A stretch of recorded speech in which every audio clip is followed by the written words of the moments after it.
Gente, é incrível que esse gato, ele nunca quer entrar aqui, entendeu? Quando eu tô gravando. Aí hoje que o vídeo é sobre ele sentiu.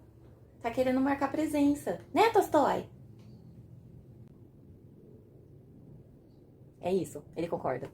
Olá, pessoal. Tudo bem com vocês? Pra quem não me conhece, eu sou a Nai. Pra quem já me conhece, eu ainda sou a Nai. E esse aqui é o Tolstói. Oi, Tolstói. Eu tô com essa cara de sono porque a minha mamãe foi me acordar e eu tava nanando lá em cima do guarda-roupa. Tive que colocar o Tolstói no chão porque ele não gosta nem um pouco de colo. E minha boca está toda cheia de pelos. Mas hoje eu vim falar sobre algo que vem me afligindo já... Pelos everywhere. Que vem me afligindo já faz um tempo, que é a marcação de território do Tolstói.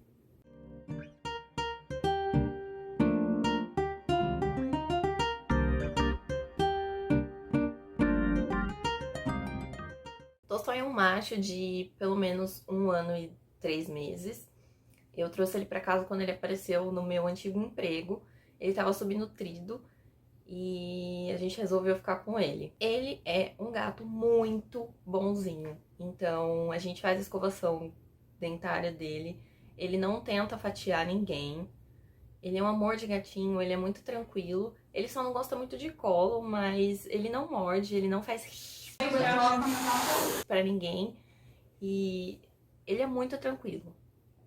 Tudo começou quando 2 gatos invadiram aqui a nossa casa. E, na verdade, foi uma gata que entrou, porque foram 2 episódios. Então, a primeira vez foi uma gatinha que entrou, era uma gatinha siamesa. E aqui em casa, como funciona? Os gatos não conseguem sair, mas eles conseguem entrar, porque os muros são altos e o portão é fechado. Só que eles vêm pelo telhado e não conseguem mais sair porque o muro é muito alto. Então essa gatinha pulou aqui e ela não conseguiu sair. E quando eu fui ver, o Tolstói estava agredindo a coitada. E a gente não sabia como separar. E enfim, foi basicamente com um pouco de água. Passado um tempo, isso aconteceu de novo, só que foram com 2 gatos de uma só vez. Então entrou um gatinho amarelinho e uma outra gatinha de 3 cores, que era bem nenezinha. Só que a gatinha conseguiu escalar a calha de alguma forma e o outro gato não. Dessa vez o Tolstói não agrediu nenhum dos 2, mas ele ficou muito tenso, assim como a primeira vez. Ficou todo arrepiado e ficou desconfiado, e enfim. A gente conseguiu espantar o gatinho amarelo, né? E enfim, foi muito tenso. E desde a primeira vez que aconteceu da gatinha invadir aqui, ele ficou muito estressado.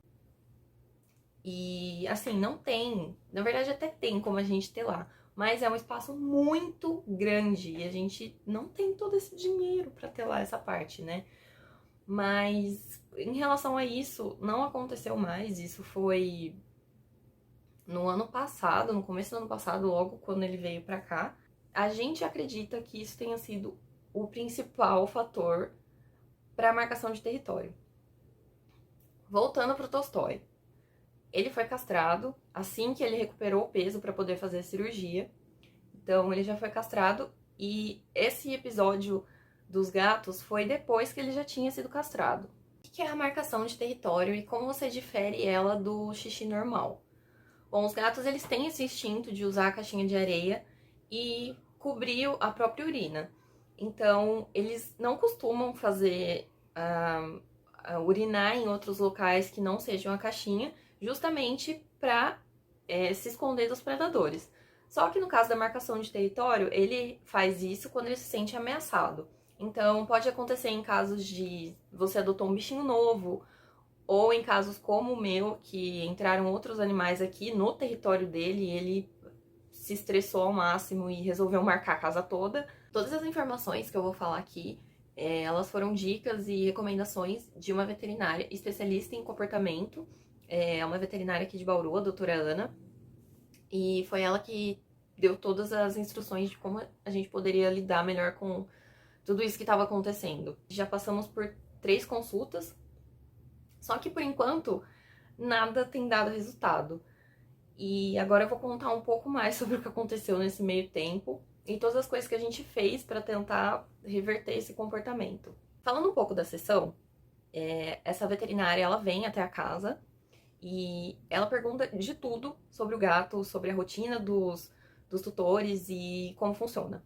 Ela anda pela casa, vê os quartos, os cômodos, e através disso ela tenta ver o que está acontecendo, se tem algo na casa que pode estar causando esse comportamento, se é algum comportamento dos tutores.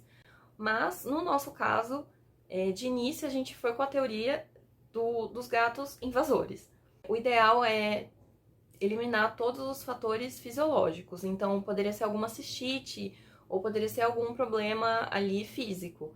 Então, a veterinária ela pediu uma série de exames para estar podendo eliminar esses fatores. Feitos esses exames, vimos que não tinha nada demais, que estava tudo bem com ele, e então partimos para outros métodos. Então, voltando a falar um pouco da marcação, ela ocorre quando o gato levanta o rabinho e dá aquela chacoalhada e solta um esguicho. Só que no caso do Tolstói, não era só um esguicho, era um grande esguicho. E isso era o que estava deixando a situação um pouco diferente do normal, que no caso já era anormal, né? A janela era o principal local, assim, o local favorito dele de marcar território. Porque ele gostava de ficar muito num quarto aqui da casa, que a gente teve que ter lá, né? Porque ele dá de fundo para outra casa. E ali era onde ele mais ficava e era onde ele mais marcava. Então, todos os dias tínhamos a rotina de ir lá e ter lá, e ter lá, e limpar esse local. Passada a eliminação, né, de qualquer problema fisiológico, nós passamos a considerar outros fatores. Então, possivelmente era estresse por conta dos gatos invasores, mas também poderia ser outras coisas. E no caso do Tolstói, é muito louco, porque tinha um horário exato em que ele começava. Mentira, não era horário exato, mas era um horário aproximado que ele começava a vocalizar, que é quando o gato começa a miar muito, e era a hora que a gente já sabia que a gente tinha que fechar as portas, e porque senão ele ia mijar em tudo. Então era geralmente por volta das 5h30, 6 horas, e sempre que dava esse horário, era batata. Lá estava Tolstói, com o cu virado para a parede e mijando em algum lugar. A doutora Ana indicou que a gente usasse o Feliway, que é tipo um feromônio artificial para gatos. Ele existe na versão spray e na versão difusor. Nós usamos os dois. O spray a gente usava nos locais em que ele mais marcava. Então, antes a gente limpava com um detergente enzimático, que é um sprayzinho que serve para retirar totalmente o cheiro, porque por mais que a gente limpe com desinfetante ou água sanitária, nós não vamos sentir o cheiro da urina, mas o gato vai. E isso pode fazer com que ele continue marcando território nesse lugar. E depois aplicava o spray de Feliway. Depois de alguns meses usando tanto o difusor quanto o spray, a gente acabou não vendo muito resultado. Provavelmente porque a gente precisava continuar, né, com esse processo, mas o Feliway ele é muito caro. E, enfim, não usamos mais. Junto com o Feliway, nós tentamos também aumentar as sessões de brincadeiras, principalmente no horário em que ele começava a vocalizar. Então, dava umas 5 horas, a gente tentava cansar bastante ele para ver se, né, ele se entretinha com outras coisas. E também investimos em brinquedos que ele levava mais tempo pra brincar ou que ele pudesse brincar sozinho.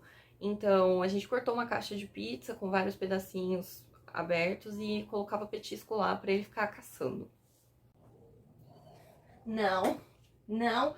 Ah, você estragou a luzinha! Não, é pra morder! Não, não, Tolstói. Já que essas alternativas reduziram, mas acabaram não parando 100% o comportamento de marcação, tentamos pensar em outras causas. Talvez ele estivesse entrando na areia e se sentindo desconfortável ali com as patinhas. Trocamos a areia 2 vezes, mesma coisa. Compramos mais uma caixa de areia. O Bonito tem 3 caixas de areia por falta de uma. Compramos uma caixa maior, ele usa bastante, mas mesmo assim, hoje em dia continua esse comportamento. Então, resumindo, nós testamos várias recomendações que a veterinária deu, mas apesar de ter reduzido, como eu falei, não sanou 100%. E às vezes tem dias que ele não marca, tem dias que ele não vocaliza, mas tem dias que ele já fica mais estressado e isso acaba piorando. E a gente não consegue identificar o que que é. Nós vamos voltar a fazer consulta com a doutora Ana para tentar ver o que está acontecendo, né?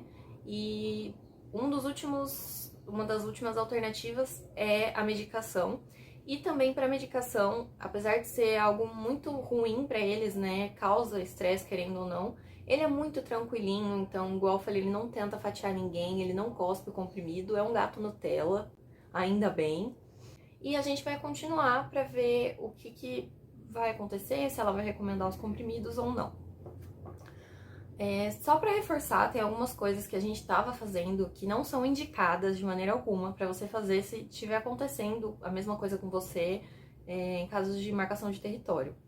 Então, reforçando também, caça o seu gato, primeiro de tudo. As fêmeas também podem ter essa marcação de território e a castração é o principal método para evitar que isso aconteça com você.